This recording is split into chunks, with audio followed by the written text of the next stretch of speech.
let's move on to the last thing we're talking about. The circus of the year, I would say. This has been like a weird, just overblown, to me. Even if all the allegations that came up, it wouldn't. You could have done this without even like blowing it up to like the level it is at the moment. Is what I'm saying too. But the Brett Kavanaugh nomination hearings were going on the last, I don't even, how long now?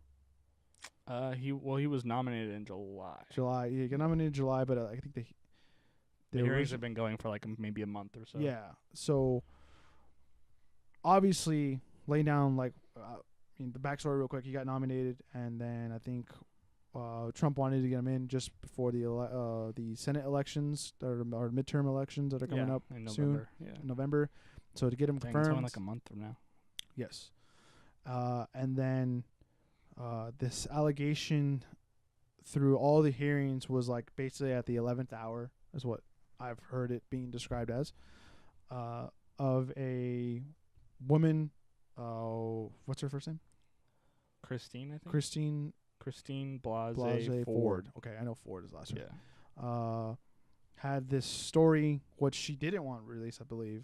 Originally. She wanted to keep it anonymous. Yeah, she wanted to keep it anonymous, of a incident that happened with her, or allegedly incident happened, yeah. Between Brett Kavanaugh and his friends, I guess we want to call them. Mark Judge, and then her in a room, basically, were trying to have their way with her, unfortunately. If the way it was described, it was very unfortunate. But yeah, this, I think, all spawned from just the left not wanting to have him. I think the way it's been said in the news and how he's like anti-immigration or something like that, and then the abortion stuff, that he's gonna overturn Roe v. Wade. Yeah, and I think he's already said that he's not even gonna like he can't control that. Like even if that was to be on the table, like someone would while he was a judge, there would have to be some sort of legal case. Yeah, like they can't just up and go like we're gonna undo this. Yeah, so like there's been just a lot of just scare tactics, I would say, in the build up to his confirmation, or to the vote to his confirmation. But yeah, basically that happened at I think this story popped up a week and a half ago. Or this was brought to. That sounds about right. Yeah. Brought to the actual hearings about. I want to say it was like 2 Thursdays ago. Yeah, and I mean, going into it, like from all the stuff that I've heard from both sides, the problem is going back to even the Chris Hardwick stuff. Is I'm totally for you coming forward and saying what you need to say, or telling people this is what happened. But if you don't have what we've seen, corroborative, I can't even say. How do we say corroborative? Corroborative. Yeah, did I say that right? You did the third time. Okay, corroborative evidence. Or corroborating, you could say. Yeah, corroborating evidence that holds what you're accusing true, or possibly true. And I don't think people on the left understand how the rule of law works, in the sense that you're innocent until proven guilty. What she has said, from what I'm seeing, is that she doesn't have much evidence at all. First off, laying out these things that happen at a party have several witnesses, apparently, the way she describes all this stuff. Mm-hmm. But then none of those people are able to confirm any of this. Right. So some of those people, under penalty of perjury, they were whatever they were going to say in that statement was legally admissible. Everyone else that was there, that Christine Ford named, Dr. Ford named as being present, all of them have either failed to corroborate her story, or they denied that what she said happened took place. Yeah. under penalty of perjury. Mm-hmm. Another thing too is the original way this all came about in her story. Brett Kavanaugh wasn't even in the original when she talked about this with her therapist. I think it was a couple counseling. And I believe Brett Kavanaugh wasn't even one of the people that she even, like, he wasn't even associated in the story until I believe she read something on Brett Kavanaugh's friend, which was Mark Judge. About he wrote a book or something like that, and it mentioned him and Brett Kavanaugh drinking a lot and whatnot and having these crazy parties. And I think that's where she connected the dots to Brett Kavanaugh, I believe. Okay. I'm not sure about any of the... I'm really not too familiar with any of the stuff that happened with, like, her therapists. Yeah, because this is where I'm getting from... I heard it... I forgot where I heard it on the left, but on the right, that's where I'm hearing it from Ben. Okay. And how that was described. And no one on the left has really kind of rebutted that at all. And I think that's one thing that hasn't been brought up, really, or has been made clear. And yeah, so like this is where I think it was 2012 when that therapy session happened or whatnot. Yeah. And as the times has gone on, it seems like the story is changing. And that's when I'm like, okay, I understand that you don't have the best memory in this. You obviously were intoxicated. It seemed like, right? Just I think she said that she was not. That it was just like her or that Kavanaugh and Ford that were. Okay, like, drunk. So she had. Okay, so there's no. Okay, she wasn't drinking at all. As far as I know, I don't think that she was drunk. Okay, well, okay, then she should have a lot clearer head, I guess. I don't know. But I guess yeah, it seems like every time it changes, and I think it even changed the amount of people in the room to what it was like originally. Maybe I think it was 2, and then it changed to 4. That was like other people. What's changed is the number of people at the party, or like at the gathering or whatever. No, I'm gonna talk about inside the room. Oh, I haven't heard that number change. Yeah, I think originally it was 2, and then it changed to 4. So like this is like where I'm like, okay. Even like in a court case, I would feel like you would sit down with a lawyer and like, hey, this is what I know, and then, or you know what I mean, sit down with some kind of, you know, what I don't know someone that you would. In law that you would talk about this, and they would have you go with that one story. Like even with that, like that was already, I'm like, who sat down with this lady and like changed, like now she's changing it. Like who's allowing this? Not allowing this to change. Like maybe it's truthful or not, but like I don't like that already like memory just thing going on with her is already just like, okay, I don't think this is gonna work here. It's also important to note, I think, that she has no idea when this happened. Yeah. Like she, up until like a couple days before her hearing, she didn't even know like what year. She said like the only reason that they were able to narrow down literally like a summer of a year was because she remembers bumping into Mark Judge like 6 to 8 weeks after whatever happened, and like he was working at a Safeway.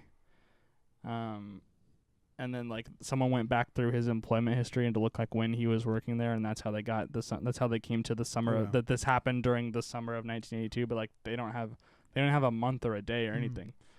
So yeah, I mean, what it seems to be on the table though, it seems like she might have went through some kind of trauma of this, and maybe it might have actually happened. Another thing too is like people's memories change sometimes, like.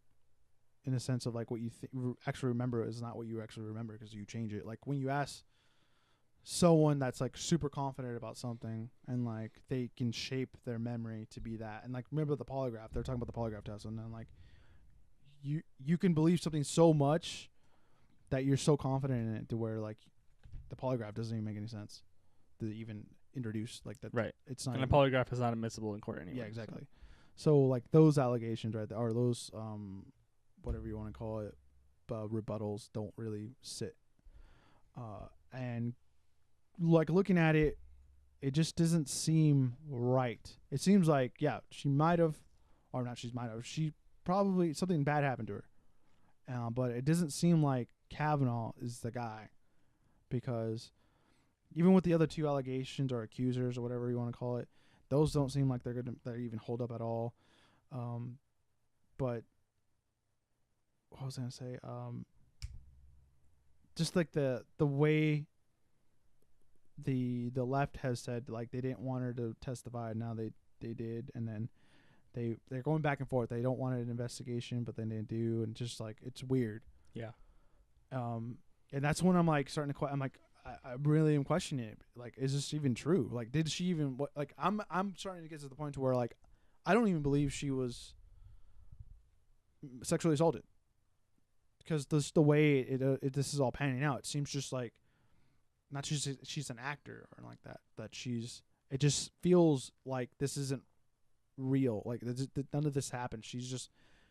I'm not saying she's crazy, but she kind of fabricated this in her head that this happened, and like, that's just like that. Now I'm starting to think that, because it's just the way the whole testimony happened and whatnot. Yeah, I think that for me personally, my opinion is that she hurts her credibility with the at times like big inconsistencies in like the story itself. But I think what was more damaging to the credibility of it for me was how it was handled when she came forward. So like way back in July, she sent a letter to Dianne Feinstein, who sits on the committee that votes to approve the nominations or whatever. So she sent a letter explaining everything that, telling her story of what she alleges happened to Dianne Feinstein, like way back in July, like right around the time that Brett Kavanaugh was actually nominated. And Dianne Feinstein sat on the letter and did nothing with it. Yeah. So then all of this time passed, weeks and weeks and weeks and weeks passed. I believe it was 7 or 8 weeks. And he went through hearings before this as well. Right, and Dianne Feinstein had multiple interviews and hearings with Brett Kavanaugh, and never brought any of this up.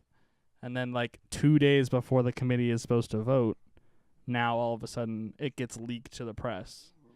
And according, there was, I forget the senator, I think it was Ted Cruz, who was questioning her about who was questioning Dianne Feinstein about how this could have been leaked, and was it your office or your staff or whatever, and she said no. And I guess and Dianne Feinstein's defense was that she didn't have, or that Dr. Ford, after she wrote the letter, told friends or whatever, and she was saying that the press was hounding her and stuff like that, and Ted Cruz said well, how would the press have known about any of this or whatever? And she said, well, I didn't leak it, and it wasn't anyone on my staff. But Dr. Ford is under oath as saying that there was only 2 people that got the letter, and it was Dianne Feinstein and someone else on her staff. So it's it kind of seems, it makes it even more questionable that all of this could have been handled without even us knowing that Brett Kavanaugh was even being charged with anything. They could have done this whole thing behind closed doors. We would have never known about Dr. Ford, and they could have rejected Kavanaugh's nomination without ever knowing that there was a sexual assault. This whole thing could have been done protecting everyone that was involved. And the Democrats botched this to the point that now it reeks of just stall tactics. Yeah. Because they went 7 or 8 weeks without doing anything with this information, and now they're calling for another FBI investigation, and it appears as of today anyway that they succeeded in that the GOP said they're going to allow a 1-week investigation by the FBI. But you'll never hear, or you never hear on mainstream media and stuff like that, is that the FBI was already given the letter to look into it, and they determined that there wasn't enough information because they don't even know when to look. It's not if you commit a crime, one of the first questions you'll be asked if you're being prosecuted for a crime is where were you on the night of such and such. Yeah. What were you, they don't even have a where were you in the month of what year. They have no information to go off of. And that's why I'm going to the point to where I'm is she just fabricating this? That's where I'm that's where I'm my conspiracy theory, not my where I'm is this even true? That's where I'm double think, are you lying? I don't really know what she's doing. I think that the sticking point, well, I don't know how to word this, I guess. So, what needs to come through out of this is that, you can't just allege these sort of things and, cost a man his career with, no corroborating evidence. And even while she was sitting on the, in front of the committee testifying, she's saying, well, if someone could figure out for me like when exactly Mark Judge worked for Safeway. Like I could be more helpful to you and give you a better date. It's like that's not their job. Like you're the accused and the prosecutor. Sorry, the yeah, that's right. The accusers and the prosecution. Like it's their job to provide corroborating evidence to the story. Like you have to convict the other person. That you have to convict the defendant beyond reasonable doubt. Yeah. Like you are responsible for bringing forth all this evidence that like, or even have someone else, like for example, all the other people that were in attendance supposedly at this party have denied or refused to corroborate the story. So like she's the only single person that says that this happened out of everyone that was there. Yeah. And like now we're supposed to completely destroy Brett Kavanaugh and all of this because and without like it would never it's not being investigated by the FBI. It wouldn't be investigated by the FBI anyway. The FBI doesn't go around investigating rape and sexual assault cases. Like it was never reported to local police, and that's the people who would investigate this anyway. I heard this maybe from Beck. Glenn Beck. Glenn Beck was talking about this. Like if I think it was the state of Pennsylvania or Maryland. Like if Maryland, like there's certain time frame or certain time where you have to come forward with some kind of charge. It's called the statute of limitations. Yes, and I think regardless of the crime, this crime only equates to a misdemeanor, I believe. Oh, really? Yeah. Okay. Or so it depends on the state. But I think the way like they were talking about it, like it's only an equivalent to a misdemeanor, which is you only have like I think like no more than like 2 years to report. So you're already past that time frame to where like anything actually can happen. Oh, that's not what I heard. I heard that for this particular case, the state of Maryland has no statute of limitations. Oh, okay. Which means that like if they wanted an investigation, literally at any point, Dr. Ford could go to the local police. Okay, never mind. And like they would create a police statement or whatever about this. But like so that's what's so frustrating to me is that like if anyone involved in this, Republican or Democrat, cared about the truth, like or specifically in this case the Democrats, because they were the one that they were presented with this information long before anyone else. Mm-hmm. Like if they were actually after the truth and not just delaying until the midterm elections with the Supreme Court seat, then like they would have handled all that. They would have brought forth this information immediately and they would have handled all this. You would have had like 8 weeks to do any investigation you wanted. But like that's not what they chose to do. Yeah. They're like, "Oh, we're going to come in at the last second and now we're going to demand an investigation to like further elongate this whole process." Another thing too is like you can even look at it like all those people that were there, the FBI can just go question them and then get their story. And that's all they're going to do. Yeah. Like all those people have already submitted sworn statements. Yeah. So like all the FBI is going to do is like go re-interview them. Yeah. And Mark Judge has submitted a second sworn statement now because there was a lot of criticism that because the first one, it was a signed statement from his lawyer on behalf of Mark Judge. And so people were like, well, don't you think we should go interview him? And then like once the hearing's finished, Mark Judge sent his own letter in saying that like he didn't have anything, like he had no recollection of anything like this ever happening. And it doesn't even seem like people are like covering this up. Like there's different people at the party. Like, you know what I mean? Like someone shouldn't be afraid to say anything. And then they delayed even further with they presented this argument that the committee offered to come to her in California instead of like her coming to them. So like this could have been done like a lot earlier, this whole like hearing that they had yesterday. And then she said that like she couldn't come on Monday because she was afraid of flying. So like they delayed like another few days. And then like when she was being questioned by the prosecutor or like whoever that girl was that the Republican was asking questions on behalf of the Republicans, she asked about like the flying thing. I was like, well, how did you get there? It was like, I flew. And like she flies regularly for work. She flies regularly for like her hobbies to like Singapore and the Philippines. And like she does all this flying, but she was too afraid to fly to come to the hearing on Monday when it was scheduled. Like stuff like that. It just like really grates me because like this could have been handled in a timely manner. Yeah. She just was too nervous just to come over and testify. That's really what it was. So it seems like maybe she has nothing to lose though. Yeah.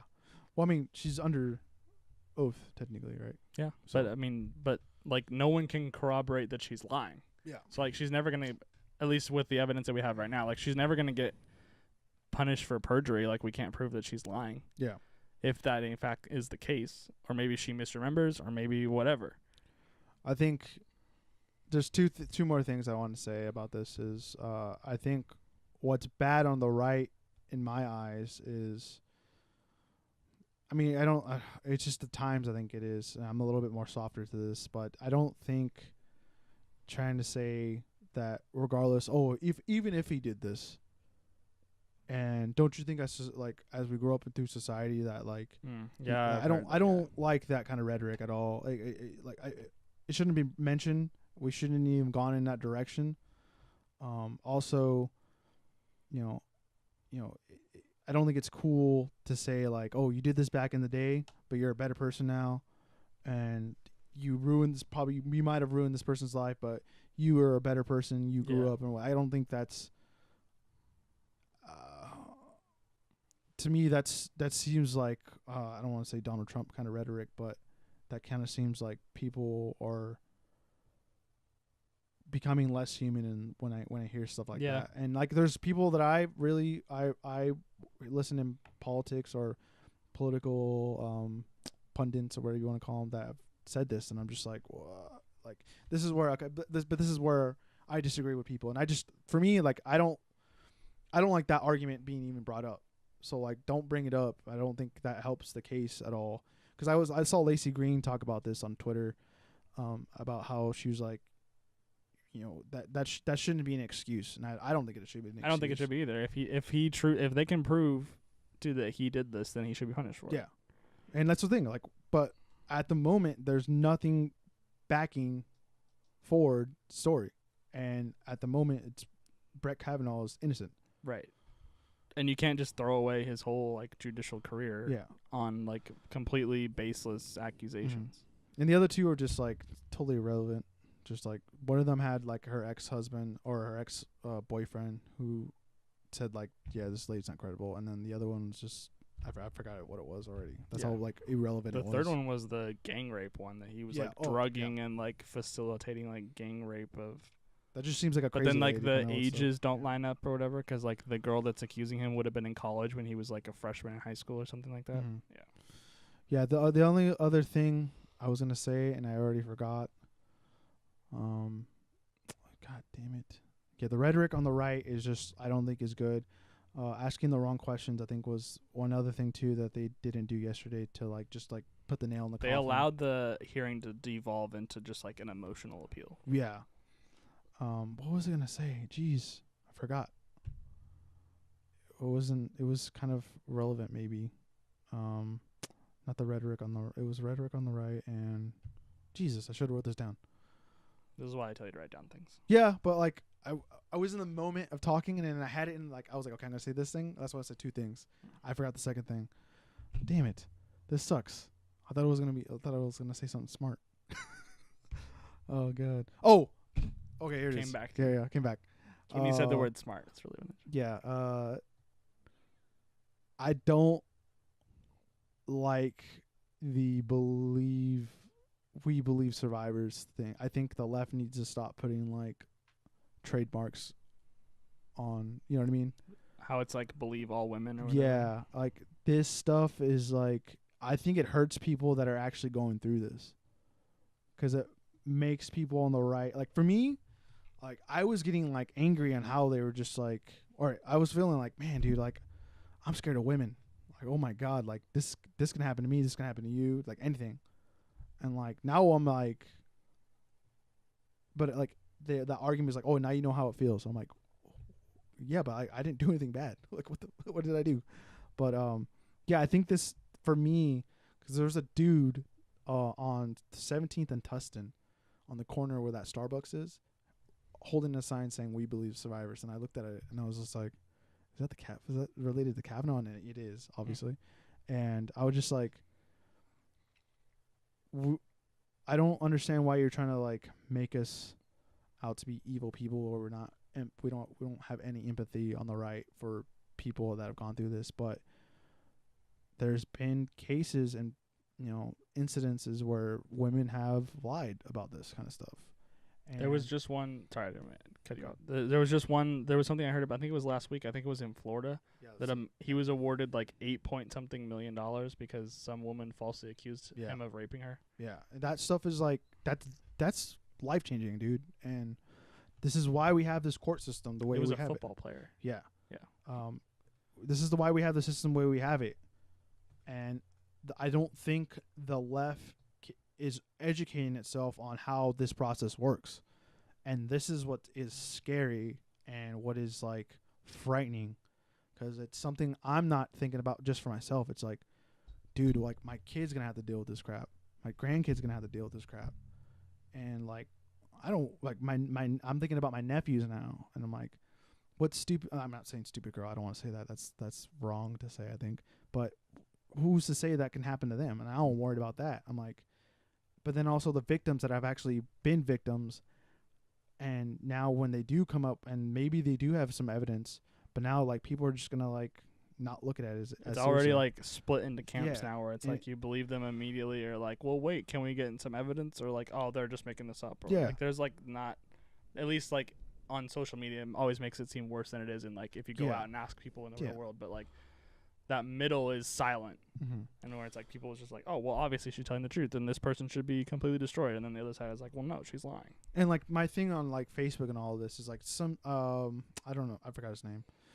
He's been posting like a bunch of stuff about like the equivalents to like Cosby, and like Don Lemon, like that dude is, I don't know how that dude sleeps at night, but that dude is on another level, and he's on CNN, and like that's just like the way he was describing how Kavanaugh to Cosby, I was just like, that's like the most ugliest thing I've ever heard. The Cosby thing, what was corroborating about it was that like almost all of the women told the same story. Yeah. Like no one else was there.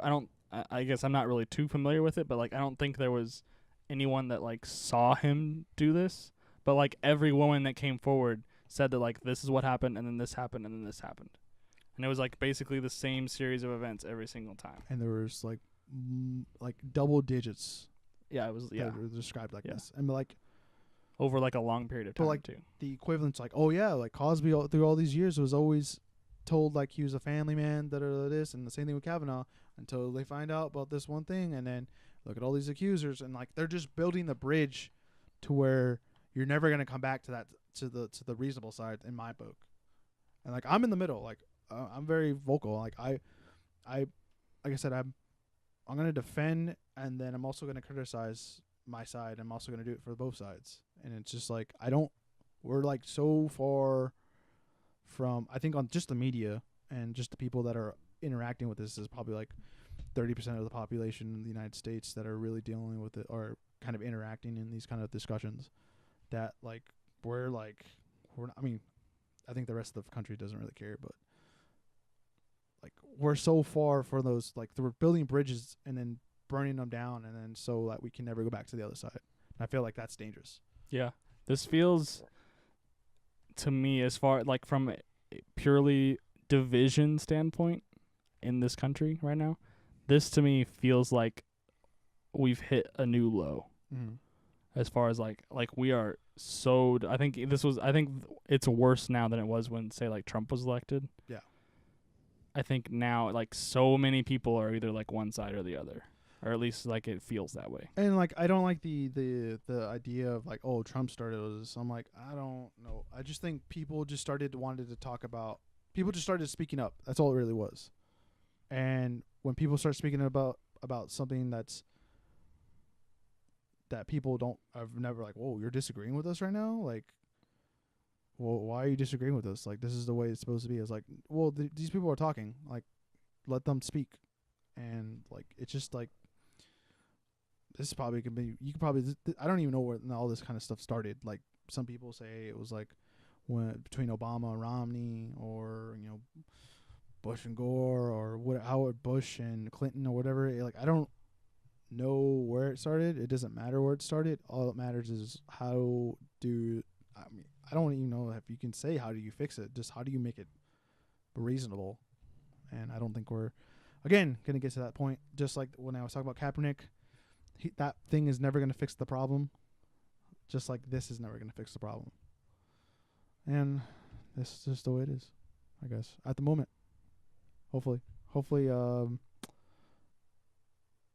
he's innocent. Hopefully Ford not comes to her senses, but hopefully she gets justice and whoever did this to her as well. But at the moment, it doesn't seem like it's Brett Kavanaugh. Just sorry. Maybe maybe like in the next week we'll learn something new. Yeah. With like because like they have said now that they're gonna do they're gonna take 1 week off of the hearings, or like from 1 week from now they're gonna do the nomination vote. Yeah. And they're gonna give the FBI 1 week to look at this. So, but I mean, like I said, the FBI already said there's nothing to look at. So I guess they'll just go interview the same people over again and see if new information comes up or whatever. I don't know.